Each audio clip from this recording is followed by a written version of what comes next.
Hi children, welcome to the class. The last class we discussed about friction and the factors affecting friction. So which are the factors affecting friction? The first factor is nature of the surfaces. Rough surfaces provide more friction, smooth surfaces provide less friction. We know that a rough surface means it contains a lot of irregularities. And when two surfaces are in irregularity meet each other, they interlock and that produce friction. So rough surfaces more irregularities and smooth surfaces no irregularities.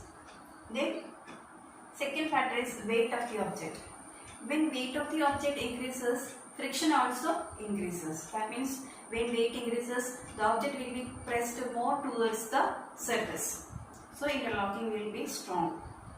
So that is the second factor affecting friction. There is one more factor that is called the area of contact. Area of contact.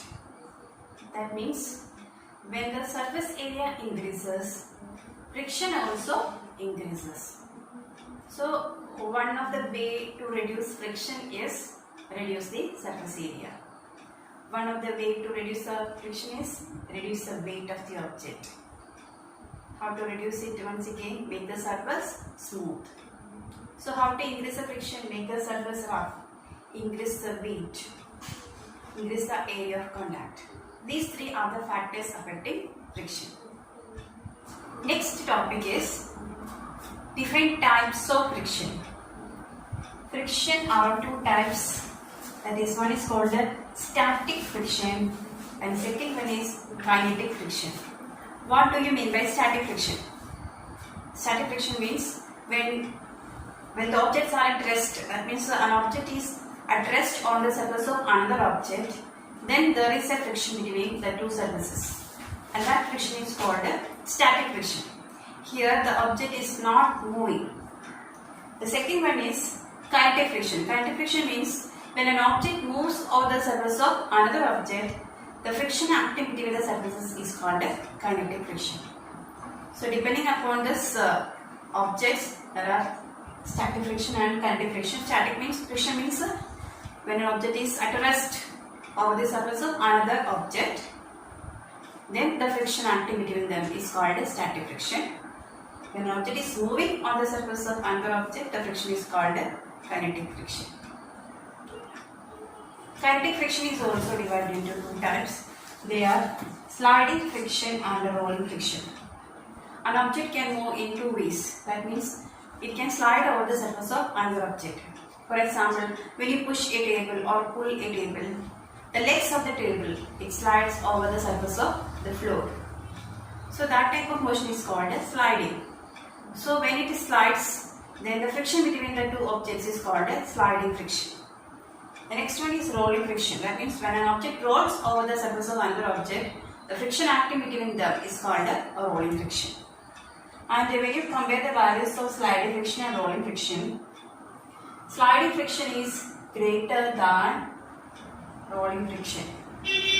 That means in sliding friction, there is more area is in contact. But in rolling friction, when you consider rolling friction, when a ball rolls over the surface of another object, there is only a very small part is in contact with the surface. So rolling friction, the value is very less, but sliding friction is more. Again, when we compare static friction and kinetic friction, which is more? Static friction is more than kinetic friction. You consider that a big box, heavy box placed on the floor. That means the object is at rest. That is resting on the surface of the floor. And to move the object, we have to apply a large force. Due to the static friction, we have to overcome the static friction. For that, we have to apply a large force. But once it started moving, it is easy to move it. Then compared to the first case. First case, object was at rest. To make it just slide, we have to apply large force. Once it started moving, then we don't want to apply that much force. That means the object is at motion. During motion, there is friction between them, but that is less than static friction. Static friction is greater. The value of static friction is greater than kinetic friction. Okay, when the object is at a rest, more friction is acting between the two surfaces. Once it started moving, the value of friction reduces. That is why static friction is greater than kinetic friction. So kinetic friction two types, sliding friction and rolling friction. Which is less value, rolling friction is having less value than sliding friction because during rolling time, less area is in contact with each other. We already studied that area of contact is one of the factor affecting friction. So when area of contact reduces, friction also reduces. Okay, these are the factors. Then friction is said to be a necessary evil. Why friction is called necessary? The same time it is called evil. What's the reason? That means friction has a lot of advantages. At the same time it has some disadvantages. That is why it is called a necessary evil. So what are the advantages of friction in our daily life? We can do a lot of things using friction. Friction is very important in our daily life. For example, we can walk, we can run, we can climb a tree. Only due to these, all these things are due to friction. If you want to walk, there should be friction between your feet and the surface, the floor or the ground. If there is no friction, you can't walk. You consider, imagine when you step on the banana peel, what will happen? You will slip. Because when you step on the banana peel, there is no friction acting between your feet and the peel. So due to that, you will slip. So friction is needed to walk, to run, to climb a tree. During rainy season, nobody will be ready to climb the coconut tree, to pluck the coconut. Why? Because during rainy season, the tree's bark will be slippery. So they won't get grip. While climbing, we need grip. That grip is provided with the help of friction. The grip is provided by friction.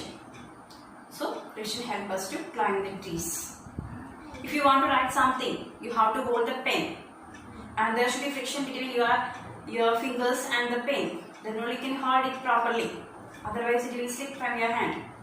When you take the glass of water, sometimes that will slip from your hand, isn't it? It will, when it fills out, it will break. So friction is needed to hold the things. Similarly, if you are writing on the book, there should be friction between the pen and the book. Otherwise, you can't write properly. Okay? So these are some of the advantages of friction. Okay? Then what are the other advantages of friction? For stopping objects, if you want to stop your vehicle, what will you do? You apply the brakes. And there is a friction acting between the tire and the road. If there is no proper friction between the tire and the road, what will happen? We can't stop it. It will be continuously moving. So it will cause accidents. So in the traffic signal, if the traffic signal turns red, you will apply the brakes. So that time, more friction is active in the tire and the road. So naturally the speed will reduce and it will stop. So friction is needed to stop the vehicles. If you want to turn the vehicle everywhere, when the vehicle is moving, every time there should be proper friction between the tire and the road. Otherwise, what will happen? The vehicle will skid and it will cause accidents. So to avoid accidents, there should be proper friction between the road and the tire.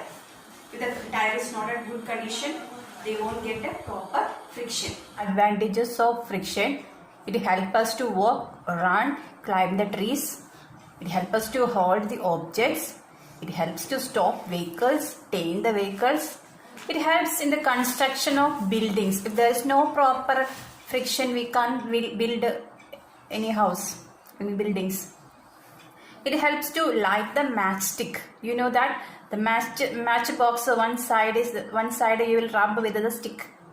Okay, and that surface is rough. If the surface is not rough, then we can't light the matchstick. So proper friction should be there between the sides of the matchstick and the matchbox and the matchstick.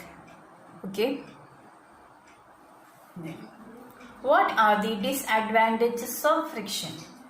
Friction wears the screws, ball bearings, sole of shoes, tires of vehicles. Can you use your shoes for 1 year? Maximum 6 months you can use. Then what will happen to the shoes? The soles of the shoes will get wear due to friction. Similarly, it wears the tires of vehicles. So periodically we have to change the tires also. Otherwise we don't get friction. Then friction produces heat. When you rub both palms together, you can feel heat energy is formed. Similarly, when two surfaces comes in contact with each other, it produces heat. So heat energy is wasted in the form of heat. When the appliances work, it will waste energy in the form of heat. For example, when you work this mixer grinder, for some time, when you touch the sides of the jar, we can feel that it is hot. That means electrical energy is wasted in the form of heat. Similarly, between the machine parts, when the machines work for some time, between the machine parts, heat energy is produced. So friction produces heat energy. So these are some of the disadvantages of friction.